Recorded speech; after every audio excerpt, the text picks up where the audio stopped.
saya akan menjelaskan mengenai beberapa potensi-potensi yang ada di sebuah daerah dan alasan mengapa kelompok kami memilih daerah tersebut. Untuk daerah yang kami pilih adalah di Riau. Riau sendiri merupakan sebuah provinsi yang ada di Indonesia yang terletak di bagian tengah Pulau Sumatera. Luas wilayah Provinsi Riau adalah 87.023,66 km persegi yang membentang dari lereng Bukit Barisan hingga Selat Malaka. Riau saat ini merupakan salah satu provinsi terkaya yang ada di Indonesia dan sumber daya yang didominasi oleh sumber alam terutama minyak bumi, gas alam, karet, kelapa sawit, dan perkebunan serat. Riau ini sendiri terkenal dengan potensinya yakni sumber daya alam dari minyak bumi dan juga kelapa sawit. Kedua sumber daya tersebut merupakan salah satu sumber daya yang sangat dominan di Kepulauan Riau. Umumnya para pengusaha hanya berfokus kepada bisnis minyak bumi dan juga kelapa sawit. Akan tetapi di sini saya akan memberi beberapa contoh potensi yang belum dimanfaatkan oleh beberapa perusahaan dan juga stakeholder. Di sini terdapat 4 potensi terbesar selain minyak bumi dan CPO. Untuk potensi sumber daya alam yang pertama adalah perkebunan kelapa hijau terbesar di Kabupaten Indragiri Hilir. Untuk luas lahan dari perkebunan tersebut kurang lebih 400.000 hektar. 80% dari penduduk tersebut menggantungkan hidupnya dari perkebunan tersebut. Untuk yang kedua adalah pertanian talas terbaik dan terbesar di Kota Dumai. Untuk talas yang dibudidayakan di sana adalah talas ungu. Untuk potensi yang ketiga adalah perkebunan sagu berkualitas bagus di Kepulauan Meranti. Luas perkebunan tersebut 39.644 hektar yang dikelola kurang lebih 8.000 petani. Untuk potensi yang keempat adalah budidaya bakau di Kecamatan Rupat, Kabupaten Bengkalis. Untuk luas lahan dari bakau atau mangrove itu sendiri adalah 20 hektar. Itulah 4 potensi terbesar selain minyak bumi dan CPO yang ada di Kepulauan Riau. Banyaknya potensi tersebut merupakan sebuah alasan kelompok kami mengapa memilih wilayah tersebut. Selanjutnya adalah contoh sumber daya alam tak pulih dan pengelolaannya. Hutan sebenarnya adalah salah satu sumber daya alam yang dapat pulih. Namun, jika tidak dikelola dengan baik dan bijak, hutan dapat menjadi sumber daya alam tak pulih. Salah satu contohnya adalah kebakaran hutan di Riau. Penyebabnya adalah pembukaan lahan kelapa sawit baru yang dilakukan oleh pihak-pihak yang tidak bertanggung jawab. Kenapa ini bisa terjadi? Mari kita simak skema berikut ini. Yang pertama, Riau merupakan salah satu daerah yang berpotensi sebagai penghasil kelapa sawit terbesar di Indonesia. Akibatnya, banyak dari perusahaan maupun petani lokal yang ingin memanfaatkan hal tersebut. Sehingga, cara-cara instan pun dilakukan untuk membuka lahan sawit. Salah satu caranya adalah dengan cara membakar hutan. Akibatnya, hutan pun menjadi rusak. Hasil penelitian menunjukkan bahwa kematian vegetasi hutan sebesar 100%, yang artinya semua vegetasi hutan alam mati terbakar, mengering, dan menjadi arang dan abu. Sehingga ekosistem hutan menjadi tak dapat pulih atau irreversible. Kebakaran hutan menyebabkan terjadinya penurunan infiltrasi tanah yang menyebabkan erosi tanah, banjir, dan kekeringan. Kebakaran juga menyebabkan pemadatan tanah. Makin padat suatu tanah, maka semakin tinggi bulk density-nya, yang artinya semakin sulit untuk meneruskan air dan ditembus oleh akar tanaman. Sehingga, kerugian akibat kebakaran hutan dan lahan sangat besar bagi kehidupan manusia maupun kehidupan makhluk hidup di dalamnya. Hal yang paling mengenaskan adalah adanya korban akibat dari keganasan api, baik langsung maupun tidak langsung, serta hilangnya plasma nutfah dan lenyapnya binatang maupun tanaman yang mungkin tidak dapat kembali lagi. Adapun pengelolaan yang dapat dilakukan untuk mengatasi hal tersebut adalah 1. Kunci pemulihan gambut adalah pembasahan kembali ekosistem gambut untuk mencapai kondisi alami gambut, baik untuk mengurangi potensi terbakar maupun mengurangi emisi. 2. Peran masyarakat lokal. Peran masyarakat lokal juga sangat penting untuk keberhasilan pengelolaan lahan gambut untuk keberlangsungan hutan agar terhindar dari risiko kebakaran. Untuk melindungi gambut seutuhnya, salah satu caranya adalah mengubah strategi pemanfaatan lahan gambut, yakni mengganti komoditas sawit dengan komoditas lain yang dapat berkembang tanpa mengeringkan lahan gambut. Hal ini bisa diwujudkan dengan teknik paludikultur, yaitu teknik budidaya tanaman di lahan gambut yang tetap basah yang dapat diwujudkan berdasarkan model bisnis yang menempatkan masyarakat sebagai pelaku utama. Saya akan menjelaskan mengenai sumber daya alam dapat pulih. Berikut beberapa contoh sumber daya alam dapat pulih yang ada di Provinsi Riau. Yang pertama yaitu sumber daya ikan terubuk di Kabupaten Bengkalis. Ikan terubuk merupakan jenis sumber daya ikan yang dapat diperbarui.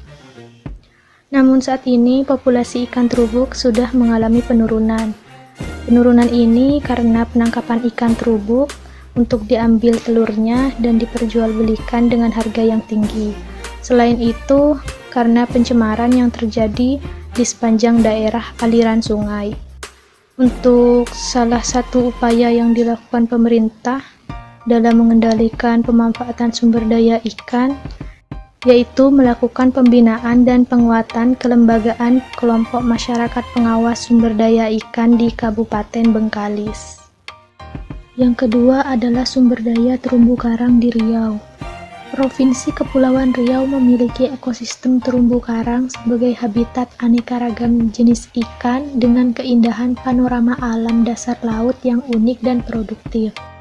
Pengelolaan sumber daya terumbu karang ini terdiri dari 3 bagian, yaitu yang pertama perencanaan, yang kedua implementasi pengelolaan, yang ketiga pengawasan dan pengendalian. Yang terakhir yaitu hutan mangrove di Kabupaten Bengkalis, Riau. Wilayah pesisir mempunyai sumber daya hayati yang dapat diperbaharui, yaitu hutan bakau atau mangrove. Ekosistem mangrove ini merupakan ekosistem yang memiliki keanekaragaman yang sangat tinggi. Salah satu alternatif pengelolaan ekosistem hutan mangrove yang dapat diterapkan yaitu ekowisata. Mengingat sumber daya ekosistem hutan mangrove tidak diambil secara fisik, melainkan dalam bentuk nilai-nilai daya tarik alami seperti bentang alam, keanekaragaman jenis, keunikan, dan kekhasan flora dan fauna, serta nilai-nilai budaya masyarakat yang ada di sekitar ekosistem tersebut. Oke, masuk ke poin keempat, yaitu apakah terdapat penelitian terdahulu yang dilakukan di daerah Kepulauan Riau. Nah, Provinsi Riau ini merupakan salah satu daerah di Sumatera yang memiliki potensi sumber daya perikanan yang menjadi kegiatan perekonomian di daerahnya. Secara umum, Provinsi Riau memiliki aktivitas kegiatan budidaya perikanan, baik perikanan tangkap dan pengolahannya. Dilihat dari sektor budidaya perikanan, di Riau terdapat budidaya air perikanan tawar atau budidaya ikan air tawar dan budidaya perikanan laut dan payau. Kegiatan budidaya laut dan budidaya payau merupakan salah satu subsektor unggulan perikanan budidaya dalam meningkatkan volume produksi di daerah Riau. Nah, salah satu artikel yang saya ambil adalah dengan judul "Miliki Potensi Menjanjikan, Sektor Perikanan dan Kelautan Riau Jadi Andalan Perekonomian di Masa Depan". Untuk pemerintahan sendiri sudah mengeluarkan kebijakan agar perekonomian di daerah Riau ini semakin meningkat. Untuk penelitian terdahulunya, ini saya ambil di penelitian Mirza Ahmad Khaidir dan kawan-kawannya pada tahun 2017 dengan judul "Implementasi Pengelolaan Sumber Daya Laut nasional terhadap kebijakan pemerintah Provinsi Kepulauan Riau. Nah, jurnal ini menjelaskan mengenai implementasi kebijakan sumber daya laut, yaitu penurunan angka kemiskinan hanya terjadi di daerah perkotaan, yang notabene merupakan daratan. Sementara di daerah pedesaan justru meningkat. Ini menunjukkan bahwa pemerintah Kepulauan Riau belum memaksimalkan kewenangannya untuk mengentaskan kemiskinan di daerah tersebut. Jadi dari pemerintahan sendiri, ini perlu adanya suatu peraturan khusus yang secara tegas mengatur pengelolaan sumber daya laut nasional atau SDLN di daerah Riau. Jurnal ini adalah Jurnal Lentera Hukum Volume 4 nomor 2 tahun 2017 halaman 56 sampai 70. Ini merupakan salah satu jurnal yang merupakan penelitian terdahulu dari Provinsi Kepulauan Riau. Kebijakan pemerintah daerah Riau untuk sumber daya alam dapat pulih yaitu yang pertama, pengaturan administrasi sesuai dengan Undang-Undang Nomor 1 Tahun 2014 Pasal 17, di mana pengelolaan wilayah pesisir dan pulau kecil dalam pemanfaatan ruang wilayah harus memiliki perizinan sesuai rencana zonasi dengan mempertimbangkan kelestarian ekosistem, masyarakat, nelayan tradisional, kepentingan nasional, dan hak lintas damai kapal.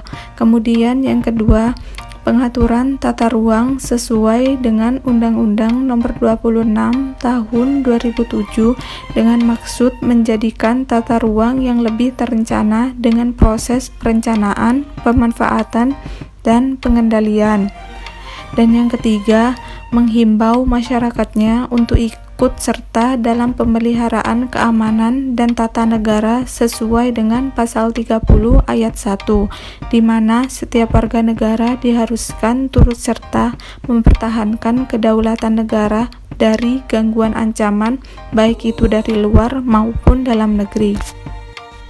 Selanjutnya, kebijakan pemerintah daerah Riau untuk sumber daya alam tidak dapat pulih yaitu yang pertama, melakukan perencanaan pembangunan di wilayah perbatasan dengan prioritas pembangunan infrastruktur dan sumber daya alam yang nampak dengan konsep pengembangan yang mencangkup wilayah tertinggal tetapi memiliki potensi yang besar.